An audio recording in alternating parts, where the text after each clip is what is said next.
This is It's All Relative, the true crime podcast where we talk about how shitty families can really be. There are a few clue words in the previous sentence that should suggest whether this podcast is for you or not. If you need to, take the out now. Also, this production is all me, and I have no money, so there is no lawsuit potential here. The last episode, I gave you a much abbreviated and rather muffled background of the Italian mob in America and how the Chicago outfit differs from most of the other mafia families. It bothers me so much how muffled this is, I will probably re-record it at some point, but for the sake of not getting stuck in a rut, I will endeavor to put it to the back of my mind. Today's tale will take us further into the Chicago outfit through three men in the Calabrese family. That's family as in grandfather, father, and son, and not as in mafia family or an arm of the Chicago syndicate. But before we go any further, let's hear some advice from... I think it's important for my audience to know that I've actually been having trouble deciding how to present this case. The ordeal of the Calabrese family received a lot of media attention about 15 years ago due to a massive court case against the outfit. It has continued to receive media attention through the years at varying levels and may be due for another upswing with the slightly more than rumor of a movie in the works. I feel that there are a plethora of nuanced ideas that could be drawn out, and there are certainly several tangents that we could go down. However, the main issue underlying all of this is the problem of the source of all of this information. There really is only one, Frank Calabrese Jr. Granted, many of the cases I research have a limited number of primary sources from which my information comes.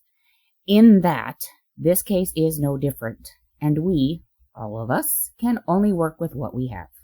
Frank Jr. wrote a book about this case called Operation Family Secrets: How a Mobster's Son and the FBI Brought Down Chicago's Murderous Crime Family. His co-authors are Keith Zimmerman, Kent Zimmerman, and Paul Pompian. Now, I'm not sure which of these authors got to set the tone for the book, but it reads like a Raymond Chandler novel. Todd McLaren, who is the audiobook actor, definitely reads the book like it's a noir novel. Dashiell Hammett would have been proud. In addition, it is fairly easy to find interviews, yes, plural, with Frank Jr. on the web. And while I do sense sincerity from him, I also get the sneaking suspicion that Frank Jr. has kissed the Blarney Stone. Look, he grew up in a household and idolized a man who knew how to play people, and it comes through when he expresses himself. He learned how to do that. That doesn't necessarily mean he's not sincere about what he says, but it does make me a bit suspicious.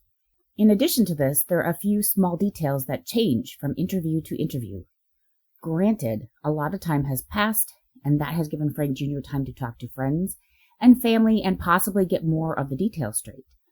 Plus, he now has in possession his father's writings that I can only imagine has given him a new understanding of the past. I mean, how many of us really know and understand our parents when we are young? And that is the point from which Frank Jr. started his knowledge of his father. Frank Calabrese Sr. was born in Chicago, Illinois on March 17, 1937, St. Patrick's Day. He grew up in The Patch, which was a tough West Side, mostly Italian immigrant neighborhood, with its heart at Grand and Ogden. Now, if you look up this place today, what is known as The Patch has actually moved to a different part of Chicago, and the concept of a neighborhood named The Patch has actually moved several times. So right now we're talking about the one that has its heart at Grand and Ogden. Frank's parents had emigrated from the Barese and Sicilian regions of Italy. Now, there is I repeat, no reason to believe that Frank Sr.'s father was a mafioso, but please note, this is the heart of the culture that instigated the American mafia, and Frank Sr. grew up in this atmosphere. Although the family was Catholic, they were not really active in the church. Frank was the eldest of 7 children, and his father ruled the family with very strict discipline, and Mama Calabrese was quick to back up Papa. Frank liked how his father expected and received deference, and he started to emulate him at an early age. He started on the playground, acting as a guard against bullies, but he was also known to be quick with a punch, no matter if it was the bully or the bullied that was wising off. It became so difficult to tell if he was actually protecting the weak or offering protection that by the 4th grade, he'd been expelled for bullying. Okay, If you remember back to the last episode, or maybe I should say if you could understand the last episode, you may remember me saying that the Italian immigrants tended to live in poor neighborhoods and struggled to make ends meet to give their children a better life. You may also remember the small groups of boys, hoodlums, who opposed the massive effort that their parents had to make just to survive. By that I mean, not that they are opposed to their parents, but that they reject the shit their parents have to go through on a daily basis. These hoodlums would often perform tasks, usually illegal, that would get them noticed by a particular crime boss. If they could get in with a given boss, they could make money and gain respect, two things their parents never seemed to have. Frank also wanted to improve his lot in life, but for Frank, working under someone else was not his aspiration in life. At 13, Frank was running a newspaper stand with his younger brother, Nick. Now, this must have been catch-22 for his parents. These are parents who wanted him to make something of himself. However, Mama and Papa Calabrese were also having trouble making ends meet, and were occasionally welcoming Frank and Nick's extra income to help to feed the family. By the time Frank was 15, they were actually relying on the extra income Frank brought in. In fact, as an adult, Frank Sr. often told the story of Christmas, 1949, when the elder Calabreses had no money for presents for anyone. Frank gave them $100 and asked only that they buy him a fishing pole.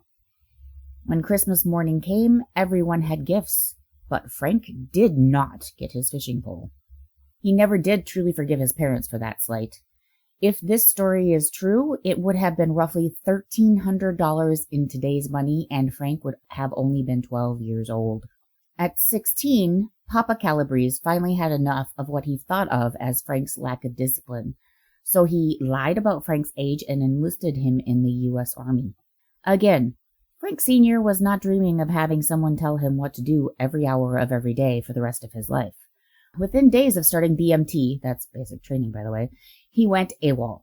He hid out in the pigeon coop on the roof of the building his family lived in Chicago. He was there for weeks before anyone knew he was up there. They did finally find him, and they sent him back to the Army, where, again, within days, he got into a fight with an officer and gets locked in the stockade. Now, somehow, they don't explain how, he escapes again. This time, he's in Kentucky, so going home to Illinois is not as easy to get to. He steals a vehicle to help him escape, but he is caught by the Kentucky police and was given a choice, to return to the Army or to serve his sentence for auto theft. Frank chooses prison. He gets a dishonorable discharge from the Army and 2 years in prison in Nashville, Kentucky. As a side note, I actually wonder if he could have just escaped all of the trouble if he had just told them his real age. In any event, once his 2 years are up, Frank goes back to Chicago and finds work where he can. I quote from the book Operation Secrets. After serving his sentence, my dad worked at a series of grueling manual labor jobs. He and my grandpa shoveled coal out of the back of the truck and hoisted and unloaded blocks of ice into nearby boxcars for the Jefferson Ice Company. He was soon promoted to driving a truck for Jefferson Ice, which paid decent money, yet his violent side simmered. He and a coworker, a large black man, got into arguments on the job. The two men didn't like each other. He forged a phony truce with the guy, and after a night of drinking, the man was never seen or heard from again. My dad didn't admit that he killed the guy, though he told me once that after that night, nobody seen the guy again. End quote. Frank's coworker has just up and disappeared, and no one knows what happened to him. In an interview with YouTube's Mob Vlog, given in March of this year, Frank Jr. gives a little more detail about this disappearance. Yeah, my dad confided in me and stuff, and he was having a problem with the guy who worked for Jefferson Ice over there off of near Reese Park over there, and there was a guy, a tough guy, that was he was having problems with. So what he did was he became friends with the guy, he set him up. Dad was very good at that, very street smart. He set him up and he killed him. Now by 1961, Frank is running a small crew that robs weddings and parties.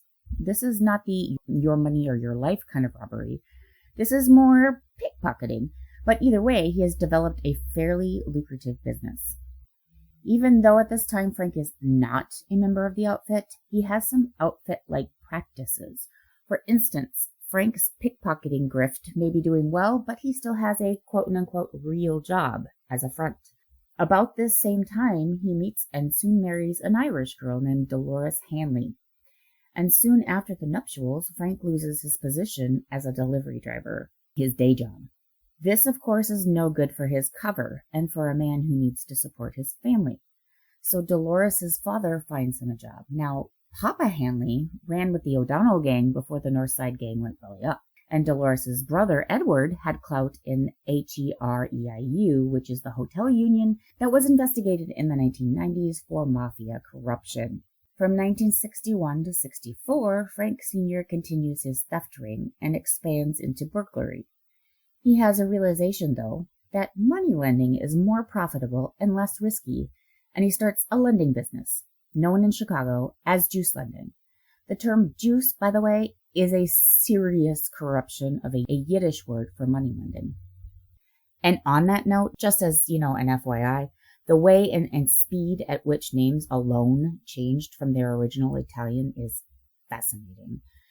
Calabrese to Calabrese, a case in point. Now, the juice loan rate was 5% a week, which is roughly 21% a month, about the same as today's credit cards. Frank was good with his fists and knew how to use them to collect, if need be, but he was also savvy. It made more sense to change the deal and earn more in the long run if a customer was having trouble paying. But he could switch on a dime if a customer was not willing to deal or willing to pay, like Hyde to Dr. Jekyll. Now, whether he wanted to or not, at age 26, Frank Sr. got noticed by Angelo the Hook La Pietra. And Angelo earned his nickname. He liked to hang his victims from a meat hook and torture them with a blowtorch until they died. Angelo liked what he saw in Frank and knew he could be of use to the outfit. The alternative was that Frank's activities were a threat, or at least a slap in the face to the mafia. There isn't really anything said about Frank's decision process, but he ended up under La Pietra's wing and the head of the 26th Street or Chinatown crew. What this means for the juice loan business is that Frank still essentially runs everything, but he gives a percentage to La Pietra. An additional repercussion of this merger is that Frank begins to be given what work to do. The problem of the mob is that even though most of the upper echelon wanted to make money, the nature of the business always also attracted people who liked killing. Sam Giancana, Tommy Karate, the mob knew it would have to resort to psychopathic methods at times and tolerated and occasionally sought out psychopaths for just those moments.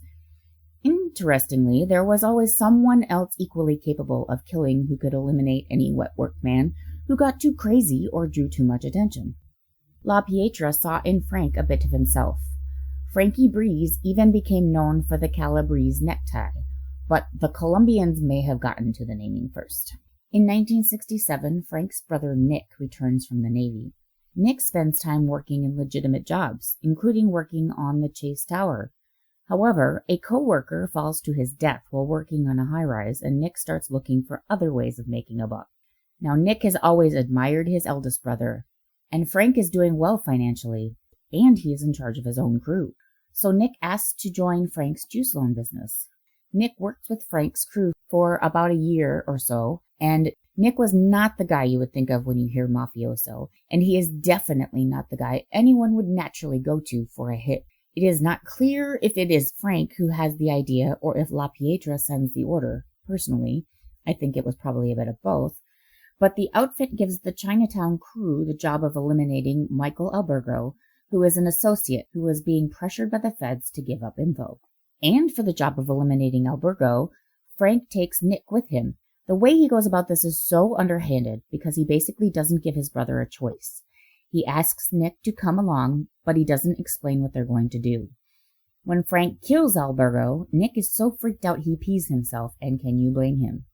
When Frank gave you that look, you didn't say no, and Nick now had no way out because if he tried to get out, the mafia would put a hit out on him. So he helps Frank bury the body, and his life is forever changed.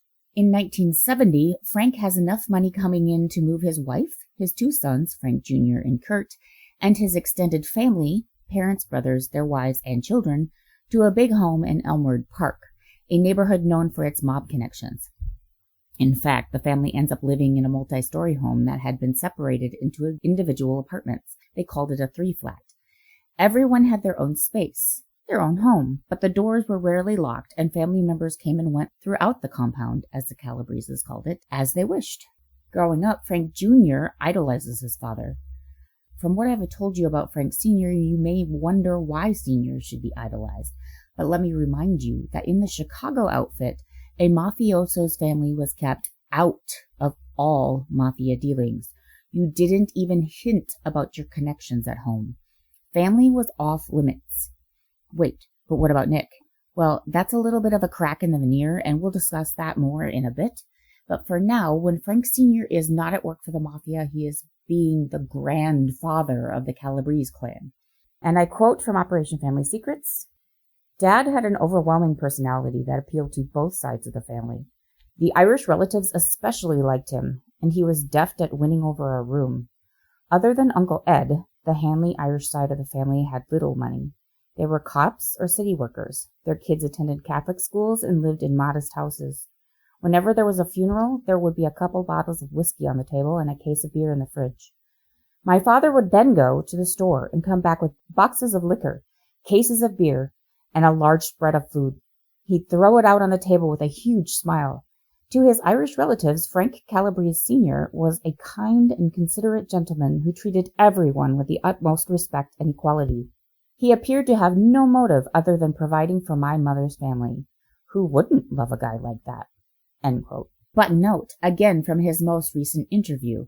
So, funny because family parties over the years, Irish and Italian in Chicago didn't really like each other very much. So a lot of times I was conflicted. I didn't know what side to pick. So Frank Sr. is the big fish in a small pond, and he's enjoying it. He is definitely loving the position of being the guy everybody loves, and the man who can take care of all of his family. He is not talking about his mob affiliations at home, but everyone who knows him knows that at minimum, he is loose with the legality of his income. It's that unspoken rule of don't ask, don't tell, and blend in to be normal. The immediate family at least knows about Frank Sr.'s burglaries, and Frank Jr. wants to be like his idol, his father. I quote again from Frank Jr.'s book. "Like many sons who tried to imitate their fathers, at age 14, I did my first burglary. Breaking into a neighbor's house while the occupants were away on vacation, I made off with about $50 in cash, plus a stash of worthless costume jewelry. Not knowing what to do with my haul, I took it down to the basement of the compound and stashed it inside an old unplugged clothes dryer. Inside the dryer was a black clothing store bag containing paperwork. I put my stash underneath the black bag and went to bed. A few hours later, Uncle Nick woke me and summoned me to the big room where my father was waiting with the lights on. My father sat me down. You want to tell me where you got that stuff downstairs? I knew I was found out and wasted no time confessing. I broke into the house down the street. Why? I don't know. I guess I did it for the thrill of it. Son, you don't do stuff like that. Do you know what they do in this town if you steal? I had an idea of who they were. I waited for the cupped hand smack across my temple, but it never came. Do not steal from anybody in the neighborhood. I don't want you to do it again. People lose their fingers for breaking into other people's houses. You're grounded for a week. It was the first time he had grounded me. I want you to go to bed and think about what you've done. He motioned to my uncle. You know what to do with this stuff. There was an understanding between outfit guys not to steal in certain neighborhoods, especially Elmwood Park, River Forest, and Taylor Street, where the bosses lived. If you were a known thief and they discovered your identity, you were a dead man.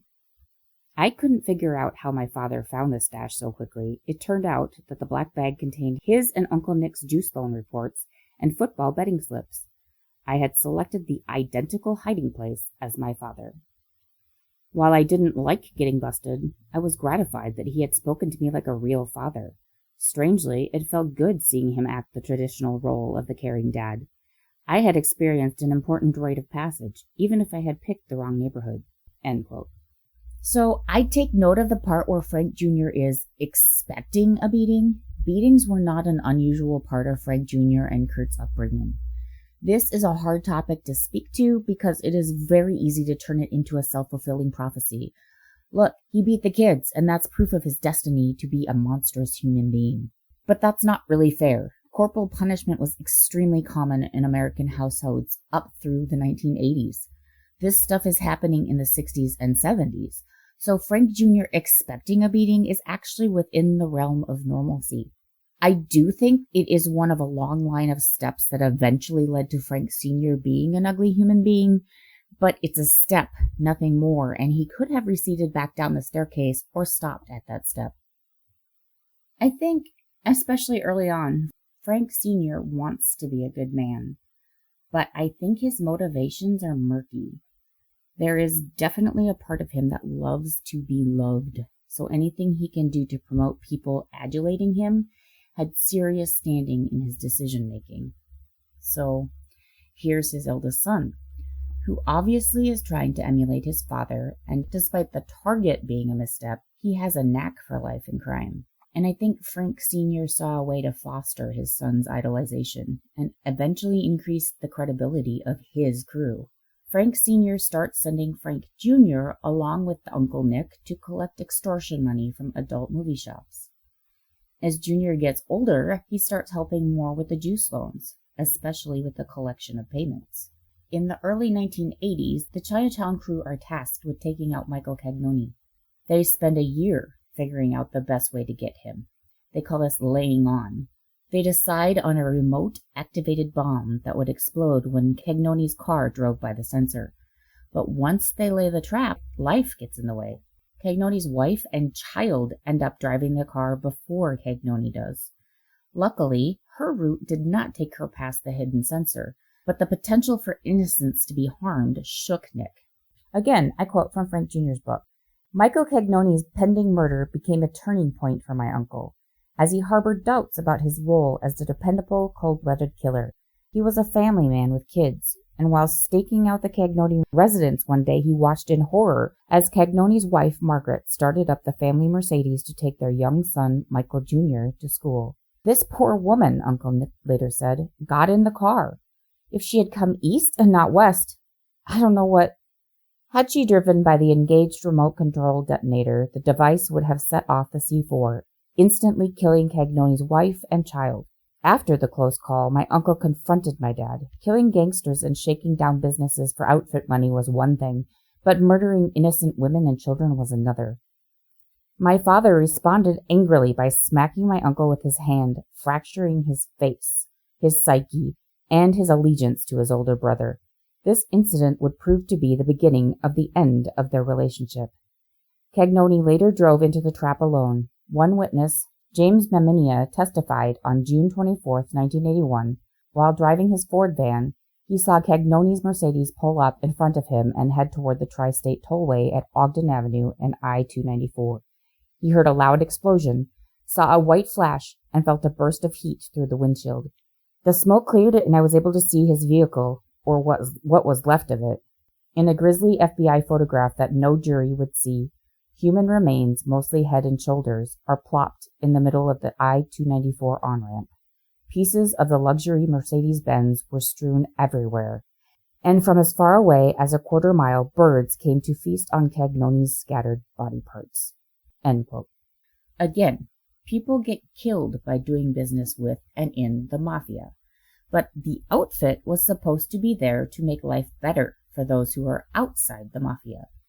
Innocents were not supposed to get hurt, and yes, I know this is an untenable ideal, but I think the thing that really struck Nick here was not just that they almost killed innocents, but particularly Frank's reaction of, "So what?"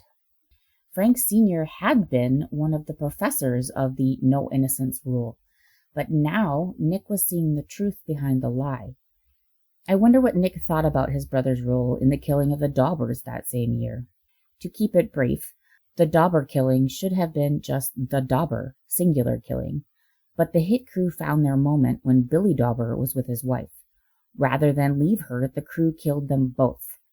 This will come up again in the mob case IAR will cover, so put a pin in that. In any event, what can Nick really do about it? In 1983, both Frank and Nick are called to a meeting, and they become made men.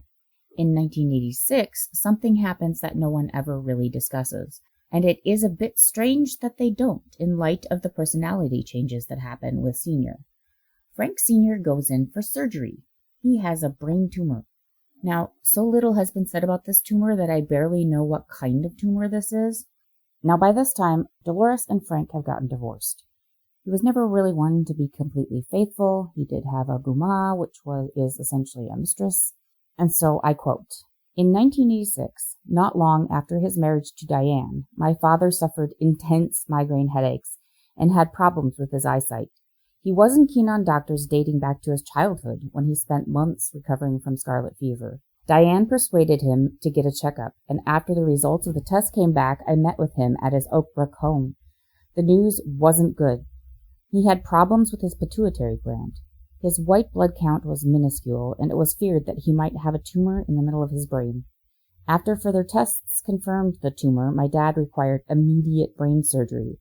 Assembling his family for a sit-down, he sugarcoated his condition, laughing it off. But privately, with me, he was very worried. His orders were precise. He told me I needed to step up and run things with Uncle Nick because there was a good chance that he would die from the surgery or else go blind. I was to stay in the background with the bosses and let them think my uncle was running everything. As my dad's health problems worsened, my devotion to my ailing father increased. We spent quality time together, going over specific scenarios and rules. Never completely trust or confide in anybody.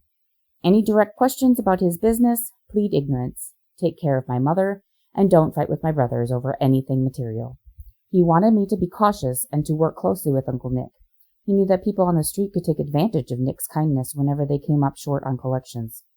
My father sat down with me and Kurt and pulled out a large case of expensive jewelry. He urged us to divide everything in half. Kurt and I looked at each other. "We don't care about your jewelry. We only want you to get well." We knew how hard it was for him to give up control. On the day of the operation, my father insisted that both families be present in the waiting room. My dad's will was strong. At the same time, he looked vulnerable as they wheeled him away. For the first time in my life, my big, strong dad looked helpless. An awkward air hovered over the waiting room as my father's two families occupied opposite ends. On one side was Diane and her family. On the other was my mother and my two brothers, and Uncle Nick. After Dad had been under the knife for hours, the doctors pulled a golf ball-sized tumor out of his skull. But the prognosis was good. He would be in pain for a while, but the surgery had gone smoothly. I was encouraged. Wow, things were going to change for the best. With a second chance at life, my father would be more humble.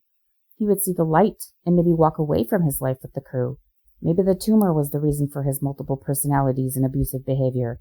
And after the surgery, the good dad would return permanently. I spent most of my time with Uncle Nick, while my dad convalesced.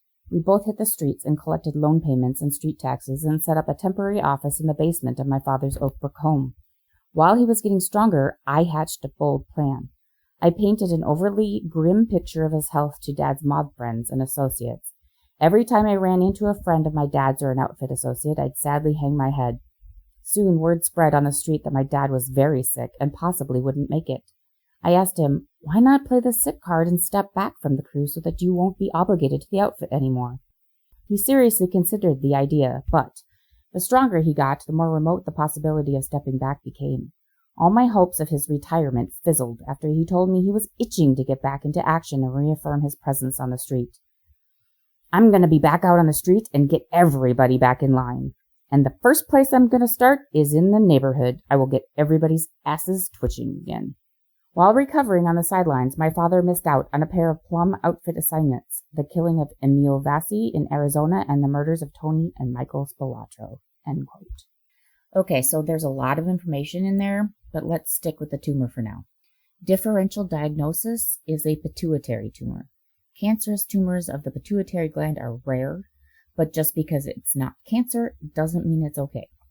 The pituitary gland does a lot of things, and these tumors can damage the gland's ability to regulate all of those things.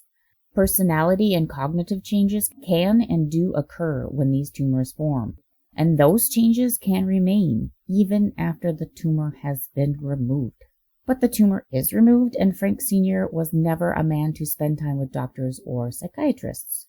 Okay, so at this point, Frank Sr. is trying to groom Jr. to take over the crew. He even denies Frank Jr. the opportunity to go to college. You see this push to get him to be the boss. When Frank Sr. goes in for surgery, he officially leaves the crew in the hands of Nick, but he expects that Frank Jr. will be the real power running the crew. And it is this push that will ultimately be his downfall. And today we have reached the end of our story. I will leave you with, I'm really sorry, a bit of a cliche, Bobby Darin, and I will see you next time on It's All Relative. Oh, the shark, babe, has such teeth, dear, and it shows them pearly white. Just a jackknife has old Maggie Heath, babe, and it keeps it out of sight. You know when that shark bites with his teeth, babe, scarlet billows start to spread. Fancy gloves, though, wears old Maggie Heath, babe, so there's never a trace of red. Now on the sidewalk, ooh, Sunday morning, lies a body just oozing life, and someone sneaking round the corner. Could that someone be Mac the Knife? There's a tugboat down by the river, don't you know, where a cement bag just drooping on down. Oh, that cement is just, it's there.